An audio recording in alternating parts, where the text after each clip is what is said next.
This is a blueprint for besties who like their base makeup low in coverage and matte in finish. I'm gonna say something so controversial. Brown skin comes in different tones and undertones. It's totally fine if one foundation shade doesn't give you the perfect match that you thought it will. Mixing foundations is so underrated. I'm gonna do what it takes to get the most perfect foundation match for me. Nykaa Matte to Last foundation is my favorite matte foundation for dry skin. It's a demi matte foundation formula that looks very good on camera as well.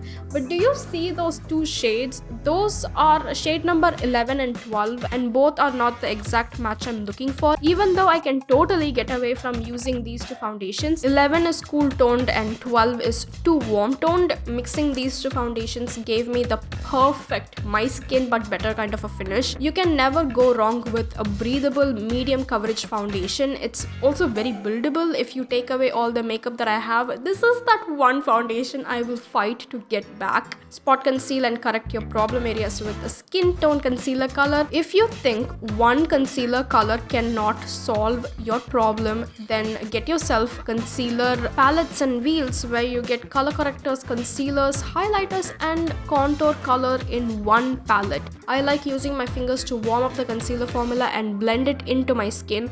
Before using a powder, I always take an eyeshadow brush to make sure there isn't any concealer caking up my fine lines under my eyes. At the end, a good coverage loose powder on the area where you want to set your base makeup.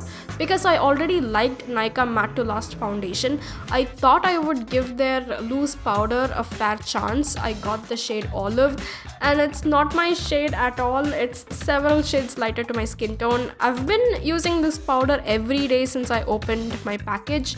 It's better than the K-Beauty loose powder, and if you know that with K-Beauty powder you can't use a damp sponge to bake and all. K-Beauty powder formula, you can only use a dry brush to apply the product. With Nykaa, you can use your damp sponge as well. Lasting power is also very good, but the shade range is disappointing.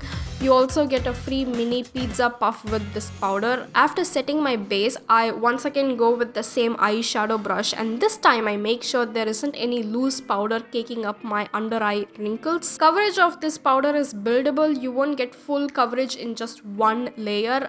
I attempted to bake for extra coverage and it looked very promising. Even though I used a lighter powder, it doesn't look grey or ashy. After a minute or so, I always go back to a fluffy brush and I just swipe my brush back and forth to make sure there isn't any leftover powder clumping or caking up my skin. Summer's kind of began in Chennai. It's getting hot, it's kind of sweating in the morning, so I used a fixing spray at the last. Setting spray can be used in between your makeup to fuse and blend a different formula, but apparently fixing spray is used at the last to lock your makeup in place.